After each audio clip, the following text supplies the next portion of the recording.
Acho que temos o que vocês precisam. Isto é um começo. Bem, sabemos que a IBM montou este lugar para competir à altura com a Apple. E que vocês estão desenvolvendo um computador pessoal que supera o deles. Podemos fornecer um sistema operacional. Que tipo de sistema operacional? Chama-se DOS. Isto é extraordinário, mas... Interface gráfica do utilizador. Recebe a entrada através de sistemas como o teclado ou mouse e fornece a saída gráfica articulada no monitor. Interface web do utilizador. Aceita a entrada e fornece a saída ao gerar páginas web que são transportadas pela internet e visualizadas através de um navegador. Interface web do utilizador. Aceita a entrada e fornece a saída ao gerar páginas web que são transportadas pela internet e visualizadas através de um navegador. Interface de linha de comando. Recebe a entrada através de comandos de texto utilizando o teclado e fornece saída imprimindo o texto no monitor. Interface tátil. Interface gráfica do utilizador que usa telas sensíveis ao toque como forma de entrada, tornando o monitor um dispositivo tanto de entrada como de saída do sistema.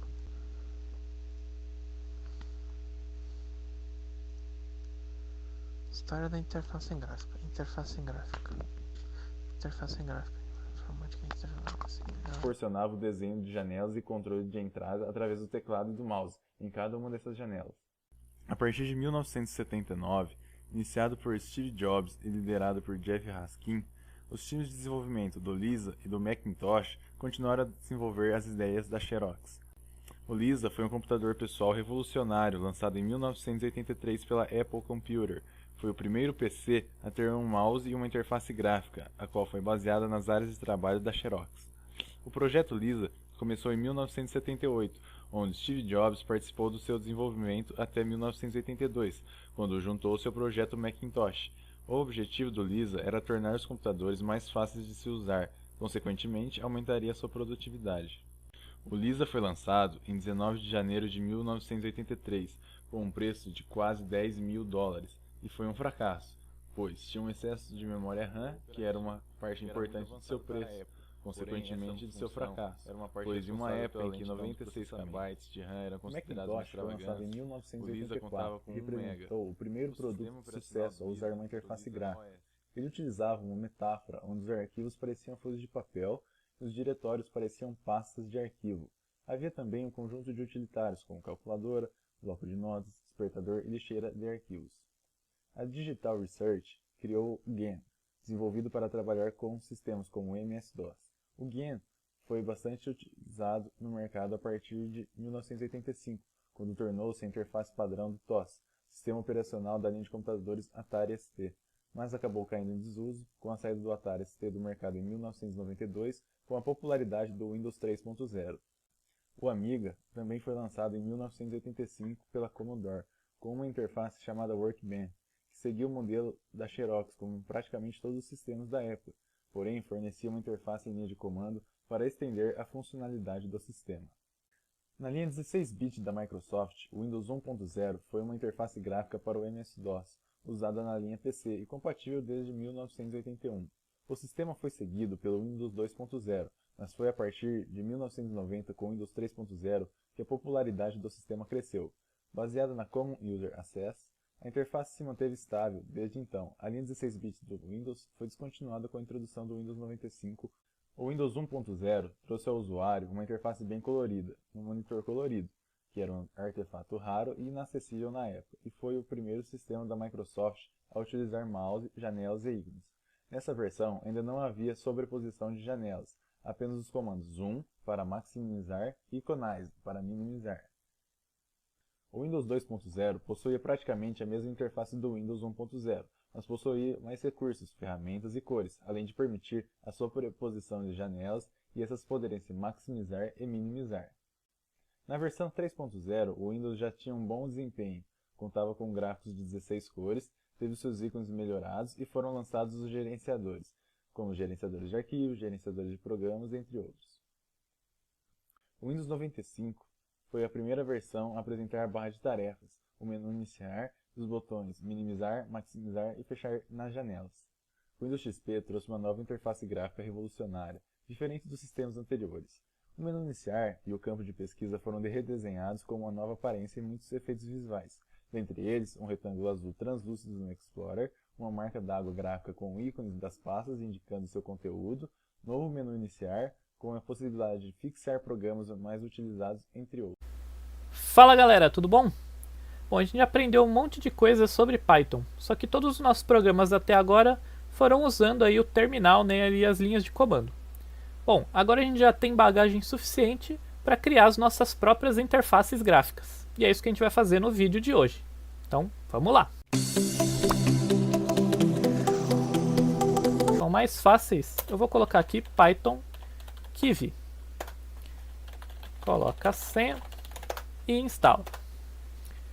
Muito bem. Instalado, agora a gente vai começar a programar a nossa interface gráfica. Bom, a gente vai criar aqui um arquivo main.py. E aqui a gente tem que entender como que esse Kivy funciona. Então, para a gente criar a nossa interface gráfica, a gente vai criar um app.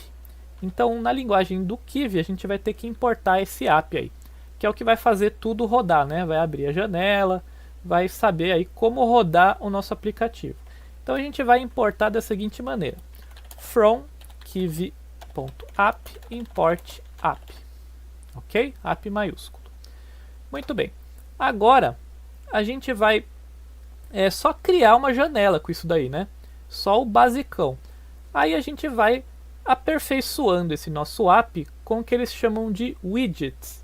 Então são pequenos aplicativozinhos, né? Facilidades aí para criar interface. Por exemplo, botão, um label, que é um texto. Enfim, tem várias coisas. Nesse vídeo a gente vai criar um botão.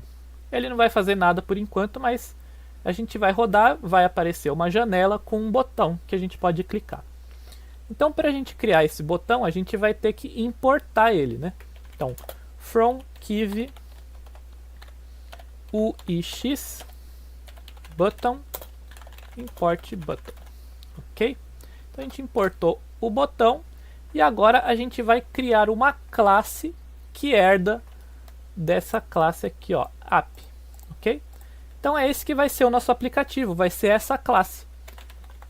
Bom, a gente vai colocar aqui o nome do aplicativo, que vai ser teste. Aí a gente vai herdar dessa classe app. Então ela vai ter todas as funcionalidades dessa classe app. E a gente vai ter que definir um método que chama build, que é o método que vai inicializar, né, e construir o nosso aplicativo. Ou seja, aqui é que a gente vai colocar o nosso botão. Então ele vai retornar, né, tudo que ele retornar aqui vai ser construído na janela do nosso aplicativo. Então a gente vai colocar aqui um button, né? A gente vai criar aqui um botão. Muito bem. Então esse daqui é o código no nosso aplicativo. É essa classe aqui que ela tem esse método build, que é para construir. E aí o que ele retornar é o que vai aparecer na nossa janela. Simples assim. Então a gente criou a nossa classe, agora a gente vai ter que instanciar ela dessa maneira, a gente vai criar ela, né? Teste. E aí, como a gente herdou dessa classe app, ela vai ter um método que chama run. Então é esse método aqui que vai rodar o nosso aplicativo aqui, teste, ok? Então é esse o código aqui, isso é tudo que a gente tem que fazer para criar uma interface gráfica. Muito bem, então vamos rodar isso aqui e ver o que acontece. Muito bem, vocês viram que ele inicializou aqui um monte de coisa. Então é um negócio bem complicado, mas ele deixa isso daqui tudo transparente aqui para você. Você não precisa se preocupar com nada disso daqui, né? Ele já inicializou um monte de coisa com OpenGL, enfim, um monte de coisa. Abriu aqui uma janela e aqui tem um botão que a gente pode clicar. Você vê que ele fica azul, né? Então é essa a nossa interface gráfica. Bom, esse botão é meio chato, né? Não tem nada. Vamos colocar um texto nele. Então aqui a gente vai editar o arquivo main. E esse botão aqui, essa classe de botões, a gente pode inicializar ela com vários argumentos. Um deles é esse text, que é o texto do nosso botão. Então aqui a gente vai colocar Olá Mundo. Ok? Muito bem, é simples assim. A gente vai rodar aqui o nosso botão e ele vai estar escrito Olá Mundo. Certo? Bom, é isso por esse vídeo. Espero que vocês tenham gostado e até o nosso próximo.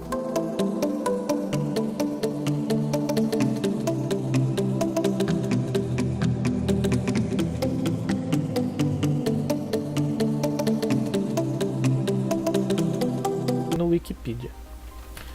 Legal, agora que a gente já implementou, né, a gente vai testar aqui no nosso aplicativo no computador mesmo, né, colocar aqui What is New York City e aí ver se ele busca lá no site, né, a nossa frase. Então perguntei aqui What is New York City, ele falou aqui aquele primeiro texto que aparece na Wikipedia.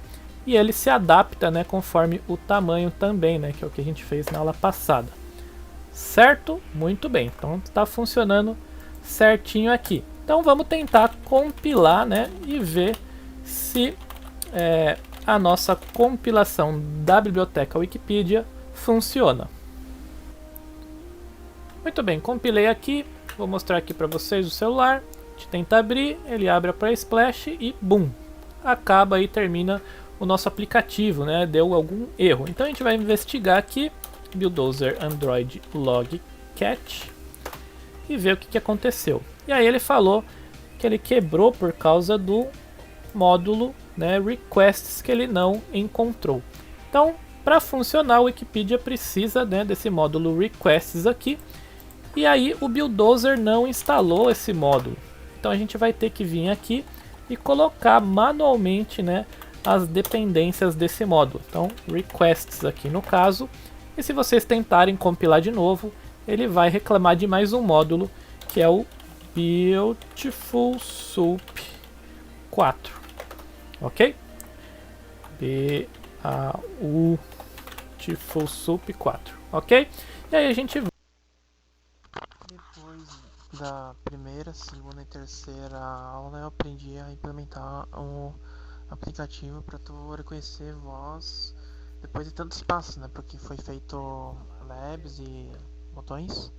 Nessa última parte é só o que ele vai fazer, então esse seria a apresentação da primeira parte, ou seja, a primeira, segunda e terceira foram testadas.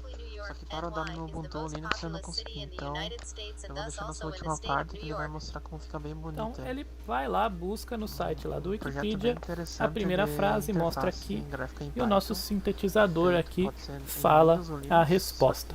Bom, por hoje é só, espero que você... O Kiwi que tu pode fazer aplicativos desde a implementação por comandos do terminal do Ubuntu ou do Windows, né? Sendo que do Ubuntu eu acho mais fácil, assim como criar pastas e métodos que tu usa vim.my.py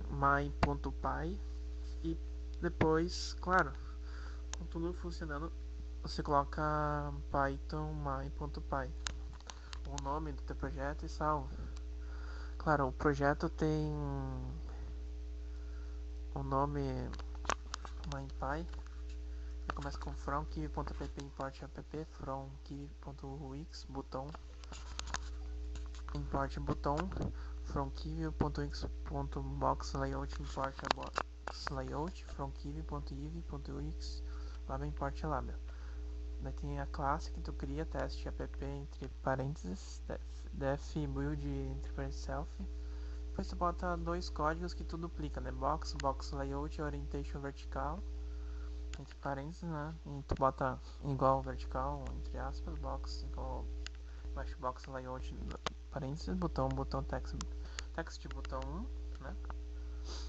Label texto 1, box.dd wideget botão, box.dd wideget label. Aí tu duplica, bota só o número 2 no box, no botão no label box 2.add wideget. E no label 2 Se não faltou o código aqui, você só vai abrir. Aí box.wide vem box 2, return box e teste parênteses.run 2 parênteses. Dois parênteses e tu tenta rodar ele, né? Você roda aqui. Dou Ctrl Alt T. Eu dou o CD do lugar, porque não tenho. É uma segunda cópia que eu deixei no desktop, né? Porque dá para abrir mais rápido. Tu deu o CD. Aí tu digita. Antes tu dava vai, tu editava tudo no código e dava.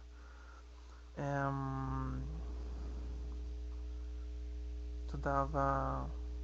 Acho que if, tab e wq, ele salvava, mas nem sempre dava pra salvar. Aí tu bota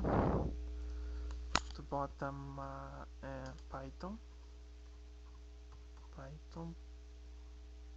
my.py. Ele fica dando problemas, né?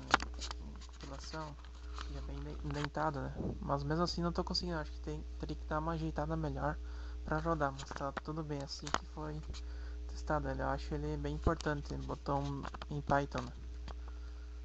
Dá pra implementar certinho ele, só ter bastante cuidado. Foi feito mais código, mas a interface funciona. A interface gráfica do utilizador nunca irá parar de se atualizar, ela sempre seguirá as tendências do momento e o público que quer atingir. Atualmente, a interface através de sensores de movimento e comandos por voz está crescendo, o que pode fazer com que mouses e teclados como conhecemos hoje se apresentem de forma totalmente diferente no futuro. Tudo depende de como essas interfaces serão recebidas pelos usuários.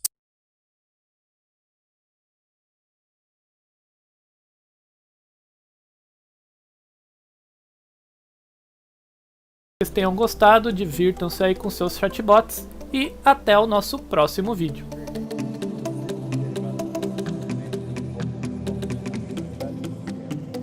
forma, mas também oferece uma interface gráfica que compete em igualdade com as outras interfaces presentes nos outros sistemas do mercado.